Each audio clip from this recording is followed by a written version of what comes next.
Right, and after that little tone that I will tell Dex to edit in later, that is to inform you that that point is when we had a break in the recording, and it is now like 2 or 3 days later. What happened was Dex went to dinner like a dirty Jew, and Only Jews have dinner. Only Jews. only, only Jews make it seem so necessary. Oh, okay. Um, and it all went downhill from there, where his computer crashed because he got a stupid Jew Mac. I didn't know Steve Jobs was Jewish. And then we were going to try to do it the next day, but I was too tired, and everyone was everywhere. Then we couldn't. Then just it was just a hot mess. Is all this backstory really necessary? Can't we Yes. just, like, it's a few days later, now that Jesus is still hilarious? They need to know. I don't want them to be like, is this live? Totally live, which it's never been live. No. Right? What the hell? I'm watching a YouTube video. It's I'm live. also tired today. I mean, just so that's clear. I'm like rubbing up on the curtains. That's how tired I am. Like, oh, curtains. Anyway. What? That's not tired, that's mentally damaged. I kind of think that's neither here nor there. Anyway, my sexy curtains aside. Yeah, your infatuation with inanimate objects aside. Um, so it's we gotta say because of how long we spent on this Jesus image, it's hard to tell exactly what points we've already made. But one thing I know that was new to us after the point of Dex's party dinner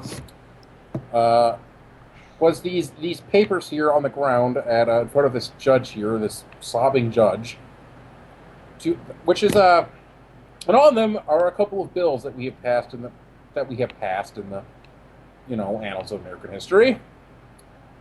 And so, if I may read a few of those to you here. Well, first of all, we've got Everson versus the Board of Education from 1947. I assume. I'm not going to trust this guy is like completely cited correct information. But according to the info on his website for this case opened the door for the separationist drive by the courts to separate church and state. It was the beginning of removal from prayer from school and God from America. Now, Well, I don't know. Jesus seems to be right there. God's just like those dirty immigrants. Kick him out. now Where's he from anyway? Not originally America, clearly. if we conveniently ignore the fact that prayer isn't banned in school, you just can't force the kids to do it, but the kids themselves could do it.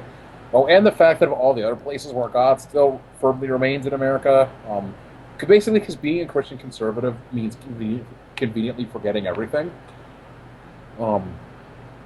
Then yeah, I'd say that's a valid argument that removal of forced prayer in school removed God from America. From all aspects of America. Ignoring logic, yes. Right. And isn't that what we're trying to push here, is ignoring logic? Yes. Yes, absolutely. I mean, we don't need to get too far into this. This would be a completely separate snark, but for anybody who's not wants to know more about that, please consult the the educational goals of Texas, where they literally don't like critical thinking. Because it makes you question your faith. Like, we're not even making that up. It's in the books. Oh. Anyway, Texas is too big for us to tackle now. And then we got the classic Roe versus Wade. I think that's everyone's favorite bill. And this is one of the greatest travesties of all time. It opened the door to legalizing abortions. It does nothing to protect the interest of the unborn child. There have been over 45 million abortions performed in America since 1973. Oh boy. Now, one could say that it's better to abort the baby than to have it and then throw it into a dumpster. But you'd be wrong! No, You would be wrong. God would much prefer that baby make it into the dumpster. Yes. In Central Park. Yeah, in fact, I'll It's bet. only in Central Park. That's where dumpster babies go. I bet there's somebody who has so many unwanted babies but doesn't get the abortion that they have like a little basketball hoop over their baby trash can. Baby trash can. Wow, that's That mental amazing. image is quite something. Denise, that trash can of yours is sobbing again. That's my baby trash can. I don't have a lid for it. Yeah. Now I gotta say, I think in the case of if I make hang Stephanie on Springer, that she is well, I don't know that necessarily that you're pro-life as much as you don't go for abortions. I'm anti-abortion but pro-choice because Right. otherwise people are just have back alley abortions anyway, which are worse. Right.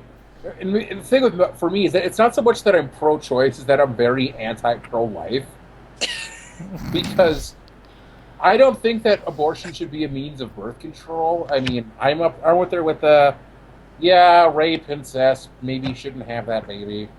But I gotta tell you, the miles and miles of pro-life billboards while we're driving on up to the casino or to your house, Stephanie.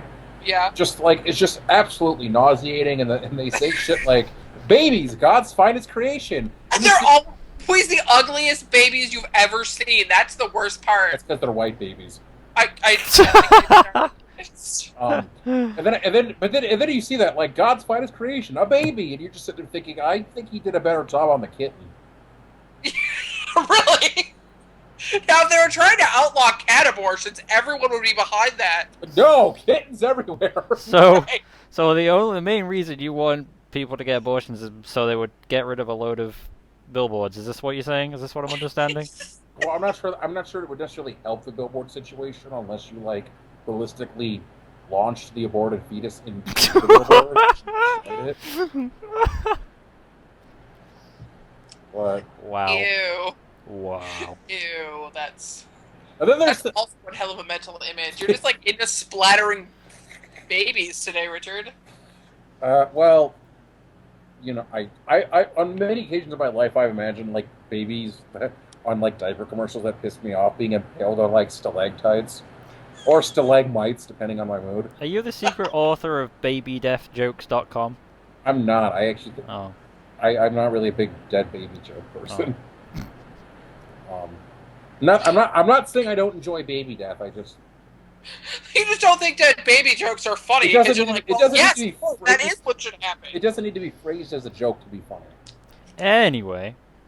Then there's other bills here. Martin versus Hunter Lessee, or I think that's how it says. This gives the Supreme Court ultimate authority over state courts in matters of federal law. Okay, now I should point out that all of these bills here are supposed to be negative. I'm not really sure why that's yes, because federal law should not be handled by Texas. Okay? Like, I don't particularly want Mississippi making the laws for, say, Idaho either. It's like, It's like federal law is right in there and they're bitching about it. Like, I think state courts should just strike federal law. No, it's a federal court, you jackass. maybe we're a little biased, but we've also been of the opinion that states' rights are a good thing until the South gets a hold of them. Right.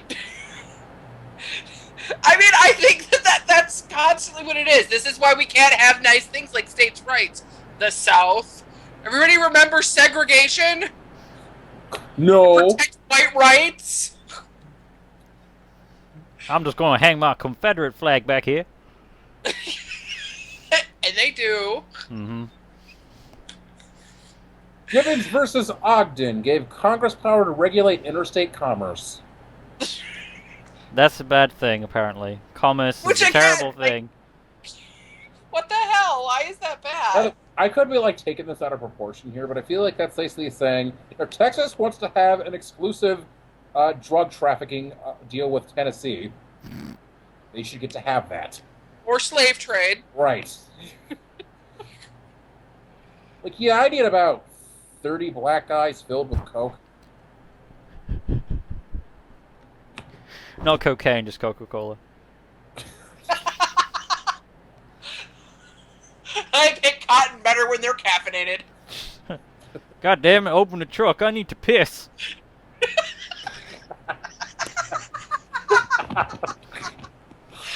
Okay, we're kind of like running right off the rails here. I think the overall point we've been trying to make here is that this image is funny. It's hilarious in all kinds of ways. Yes. Just to, yeah, I mean, like, just a recap. I mean, Jesus is the lead singer of Nickelback. This front white soldier's a pedophile. All the black guys, except for this soldier next to Reagan, are in the back. And, well, Mr. Hollywood. Don't forget about the vampire. Oh, yes! And Satan, the vampire. And Abraham Lincoln's obvious having finished a dance number. Right. Again, Lincoln and Washington clearly have just finished a dance number, and John Adams wants you to check it out. Check it out. Also, the guy next to him is also kind of like, yeah, didn't that look cool? By the way, one thing I pointed out when I first saw this image that I think I forgot this time around, Thomas Jefferson here is holding what's supposed to be a draft of the Declaration of Independence, but from here it totally looks like some kind of, like a piece of lumber, and he's totally about to clock Jesus with it. I'm gonna just take credit for that! I'm gonna get that sumbitch. Oh, goddammit, Jesus, you stole my spot in the limelight for the last time. Why would Jefferson talk like that? I don't know. What would he sound like? I don't. That way. Shut up. It's great. That's what Jefferson's gonna sound like in my mind forever now. That's back when they were still kind of British, Oh. Okay. Well, I think I'm going to strike Jesus with my wood. Quite. That's like a Kennedy accent. Whatever. No one knows how the British people talk. Not even they know. I do. I was gonna just say, what the hell? I know how I talk. Okay, seriously, really, really off now. We should just stop with, in conclusion, this painting is hilarious. In conclusion, this painting is certainly thought-provoking. Yes, fine. Like I said before, my thoughts have definitely been provoked. And it never ends. You could look at this painting, like, I don't know how many times I've seen this now, but every time I look at it, I find something new to be... Chorley with. Yes, I guess.